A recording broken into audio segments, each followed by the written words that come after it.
Hello friends, welcome to Edutime in India. इस video में हम लोग जानने वाले हैं कि नेफ्ट और आरटीजीएस इन दोनों में बेसिक डिफरेंस क्या है। इसके साथ साथ हम ये भी जानेंगे कि जब हम स्टेट बैंक ऑफ इंडिया से नेफ्ट या आरटीजीएस करते हैं तो उस केस में हमें क्या क्या चार्जेस पे करने पड़ते हैं। तो डायरेक्टली जंप करते हैं हमारे वीडियो पर। चलिए शुरू करते हैं।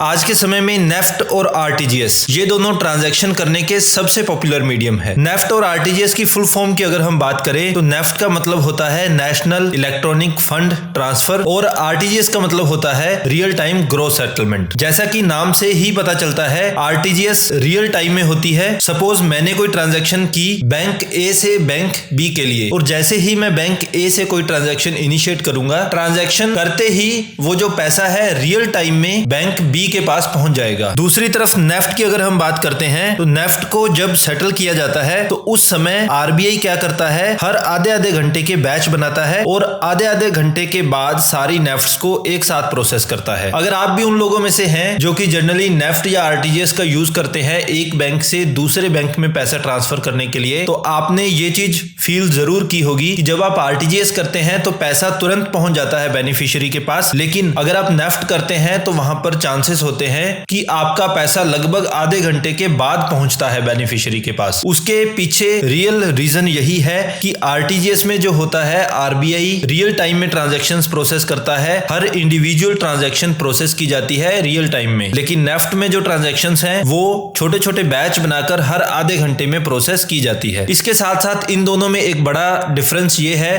कि अगर आप आरटीजीएस करवाना चाहते हैं तो उस केस में आपको मिनिमम 2 लाख रुपए की ट्रांजैक्शन करवानी होती है। दिस मींस कि 2 लाख से छोटी आप आरटीजीएस नहीं करवा सकते हैं। अगर आपको 2 लाख से छोटी ट्रांजैक्शन करनी है इंटरबैंक एक बैंक से दूसरे बैंक के लिए, तो उस केस में हम लोग यूज करते हैं नेफ्ट का, नेशनल इलेक्ट्रॉनिक फंड ट्रांसफर का। नेफ्ट जो है वो किसी भी अमाउंट की करवाई जा सकती है, वहां पर ट्रांजैक्शन अमाउंट का कोई भी लिमिटेशन नहीं है। अब इन जनरल पब्लिक में ये कंफ्यूजन जरूर रहता है कि नेफ्ट जो है वो सिर्फ 2 लाख रुपए तक करवाई जा सकती है और 2 लाख से ऊपर अगर आपको ट्रांजैक्शन करनी है तो उस केस में आपको आरटीजीएस करनी होती है। लेकिन ऐसा बिल्कुल नहीं है। नेफ्ट आप किसी भी अमाउंट की करवा सकते हो, लेकिन आरटीजीएस जो है वो मिनिमम 2 लाख होती है और 2 लाख से बड़ी अमाउंट आप आरटीजीएस के थ्रू भेज सकते हो। ये दोनों जो मीडियम है नेफ्ट और आरटीजीएस ये यूज किए जाते हैं अगर आपको एक बैंक से किसी दूसरे बैंक में पेमेंट करनी हो। जैसे कि सपोज मेरे को एसबीआई से अगर पीएनबी में कोई पेमेंट करनी है तो उस केस में मैं नेफ्ट या आरटीजीएस का यूज कर सकता हूं। अगर मेरे को एसबीआई से दूसरी एसबीआई की किसी ब्रांच में पेमेंट करनी है तो उस केस में जनरल ट्रांसफर किया जाता है, वहां पर नेफ्ट आरटीजीएस की आवश्यकता नहीं होती है। इन सारी ट्रांजैक्शंस को रियल टाइम में प्रोसेस करने के लिए एक बहुत बड़ा इंफ्रास्ट्रक्चर यूज होता है। उस इंफ्रास्ट्रक्चर को मेंटेन करने के लिए काफी पैसा भी खर्च होता है। उसी पैसे की भरपाई के लिए बैंक्स क्या करते हैं, आपसे इन ट्रांजैक्शंस के अगेंस्ट लेते हैं सर्विस चार्जेस। जब भी आप बैंक में जाकर इन आरटीजीएस और नेफ्ट को करते हैं तो उस केस में आपको एक ट्रांजैक्शन फी देनी होती है या सर्विस चार्जेस देने होते हैं। हालांकि अगर आप यही ट्रांजैक्शंस करते हैं यूजिंग इंटरनेट बैंकिंग तो मैक्सिमम केसेस में मैक्सिमम बैंक्स में इसके लिए कोई भी चार्जेस आपसे नहीं लिए जाते हैं। आइए जानते हैं स्टेट बैंक ऑफ इंडिया इस नेफ्ट और आरटीजीएस ट्रांजैक्शंस पर आपसे क्या क्या चार्जेस लेता है। तो अगर आप एसबीआई की इंटरनेट बैंकिंग के माध्यम से करते हैं नेफ्ट या आरटीजीएस तो ये पूरी तरीके से फ्री रहती है। इसके अलावा एसबीआई की जो योनो ऐप है वहां से भी अगर आप नेफ्ट आरटीजीएस करते हैं तो उस केस में आपको कोई भी चार्जेस नहीं देने होते हैं। ब्रांच में जाकर अगर आप नेफ्ट या आरटीजीएस करते हैं तो अगर आप नेफ्ट करते हैं 10,000 रुपए तक की तो उस केस में आपको चार्जेस देने होते हैं 2 रुपए प्लस जीएसटी। बैंकिंग के केस में जीएसटी आप पर लगाया जाता है 18%। तो 2 रुपए प्लस जीएसटी का मतलब यहाँ पर रहने वाला है 2 रुपए और 36 पैसे। इसके अलावा अगर आप नेफ्ट करवाते हैं 10,000 रुपए से ज्यादा की अमाउंट की और 1 लाख रुपए तक की नेफ्ट करवा रहे हैं तो उस केस में आपको चार्जेस देने होते हैं 4 रुपए प्लस जीएसटी। तो ये आपके बनने वाले हैं 4.72 रुपीज। 1 लाख से ज्यादा अमाउंट की और 2 लाख रुपए तक की अगर आप नेफ्ट करवाते हैं तो उस केस में चार्जेस रहते हैं 12 रुपए प्लस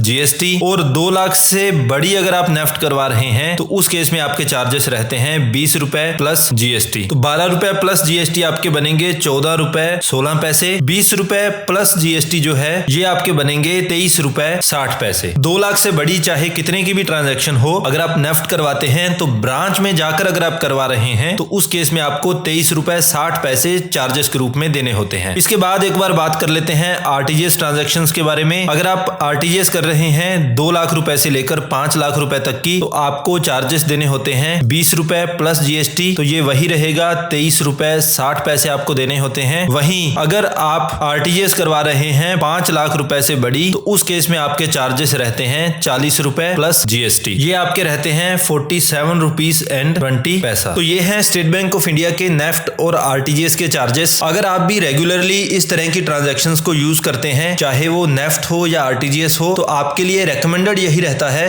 कि आप या तो बैंक की इंटरनेट बैंकिंग का यूज करें या फिर योनो जो ऐप है एसबीआई की, आप उसका यूज करें। इसका यूज करके आप इन सारी ट्रांजैक्शंस को फ्री में कर सकते हैं। आई होप ये वीडियो आपके लिए इन्फॉर्मेटिव रही होगी। अगर आपको हमारा कंटेंट यूजफुल लगा तो इस वीडियो को लाइक और शेयर करना नहीं भूलें and don't forget to subscribe the channel. Thank you so much.